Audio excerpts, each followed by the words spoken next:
খুব সংক্ষেপে একটা কথা না বললেই নয়, আনন্দে বিভোর মানে চূড়ান্ত আনন্দ, একটু একটু নয়। বিভোর অবস্থা কখন হয়? পরিপূর্ণ আনন্দ রস সম্ভব করলে। আমি যতটা আনন্দ ভোগ করতে পারি, আমি ততটা আনন্দ যখন পেতে পারবো, তখন বিভোর দশা, সম্পূর্ণ সম্পূর্ণ ডুবে যাওয়ার মতন অবস্থা। তা এরকম অবস্থা মোটামুটি কখন হয়? যদি তিনটে বিষয়, আনন্দ রসকে কেন্দ্র করে তিনটে বিষয় যদি ঠিকঠাক হয়, যে কোনো জিনিস থেকে আমি আনন্দ পেতে পারি। কেউ গান শুনে পায়, কেউ নাটক দেখে পায়, কেউ সিনেমা দেখে পায়, কেউ খেলাধুলো করে পায়, কেউ অন্যান্য কাজ করে পায়। যে কোনো জিনিস থেকে আমি আনন্দ পেতে চান, তো তিনটে বিষয় ঠিক থাকতে হবে। মহাজনেরা বলেন দেশকাল পাত্র, আমরা বলি স্থানকাল পাত্র। একই কথা, পরিভাষাটা তো আলাদা। স্থানকাল পাত্র, সব জায়গায় সব রকম আনন্দ হয় না। এক লাইন করেই বলবো, কিন্তু খেলার মাঠে একরকম আনন্দ, ঘরের ভেতরে একরকম আনন্দ, ক্লাব ঘরের ভেতরে একরকম আনন্দ, স্কুলের মাঠে একরকম আনন্দ, এক এক জায়গায় এক এক রকম আনন্দ। সব জায়গায় একই আনন্দ হয় না। দ্বিতীয়ত, পাত্র, পাত্র মানে ব্যক্তি। আপনাকে নিয়ে একরকম আনন্দ, একে নিয়ে একরকম আনন্দ, একে নিয়ে একরকম আনন্দ, আপনাদেরকে নিয়ে একরকম আনন্দ। সবাইকে নিয়ে এক জাতীয় আনন্দ হয় না। তিন নাম্বার, কাল। কাল মানে সময়।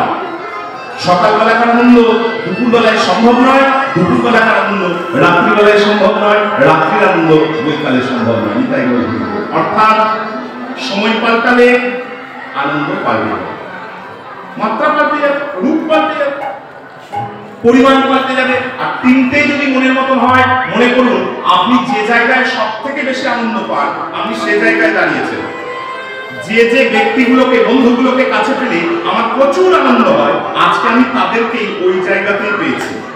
আর যে সময়টাতে আমার বেশি আনন্দ ভোগ হয়, আজকে সেই সময়েই এসেছি। তাই বলবো, এই তিনটে বিষয় এবার যদি মনের মতন হয়, ওই জন্যই আমরাও গান করলাম আনন্দে বিভোর।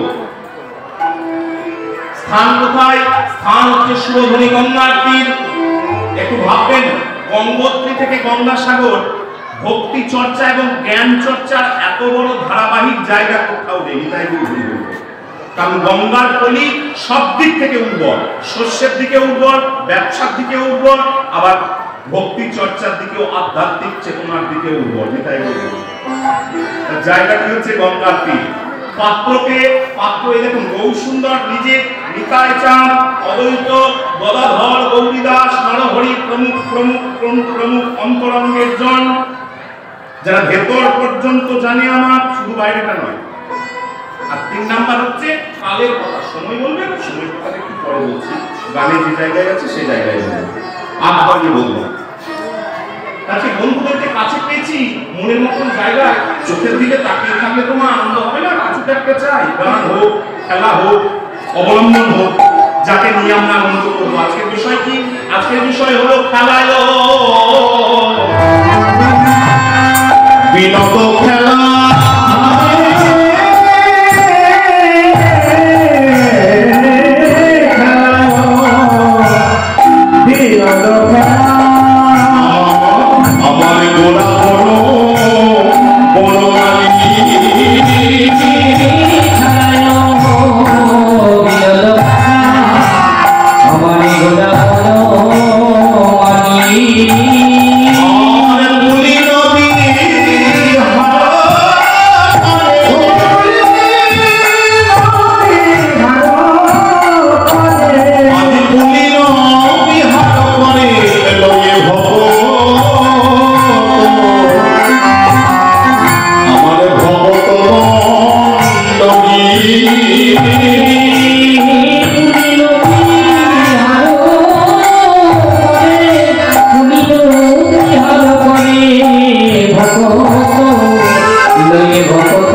এত আনন্দ, আনন্দের বিষয় কি? খেলায়। আমি বলছি না যে পদাবলীটা সেটা কোনো মহাজনের লেখা পদাবলী, আমরা পর্যায়ক্রমে ধাপে ধাপে আলোচনা করছি মাত্র। নিতাইদের দ্বিতীয় লাইন মানে দ্বিতীয় অনুচ্ছেদ, প্রথম দুটি পংক্তি হয়ে গেছে, এবার 3 নম্বর পংক্তি। খেলায় বিনোদ খেলা। বিনোদ শব্দের অর্থ হচ্ছে সুন্দর। বিনোদ শব্দের অর্থ সুন্দর। সুন্দর কিন্তু কোনো খেলা নয়, সুন্দর হচ্ছে খেলার কি বলবো চারিত্রিক বৈশিষ্ট্য, ক্যারেক্টারিস্টিক, চারিত্রিক বৈশিষ্ট্য। ভালো, মাঝামাঝি না খারাপ, কোনটা? আজকে যে খেলা, কোন খেলার নাম বললাম না। খেলায় বিনোদ খেলা, সুন্দর খেলা। কেন?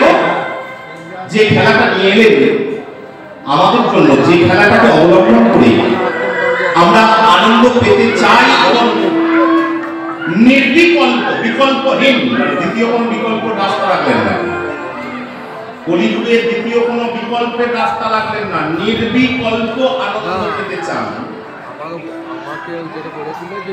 সেই খেলাটা কি? প্রত্যেকেই জানে। হরের নাম, হরের নাম, হরের নাম।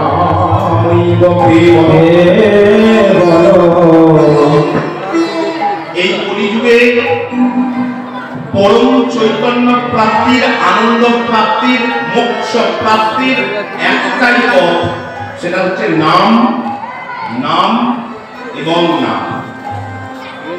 অন্য কোনো বিকল্প রাখেন না, নির্বিকল্প উপায়। কেবলম, কেবলম হচ্ছে একমাত্র।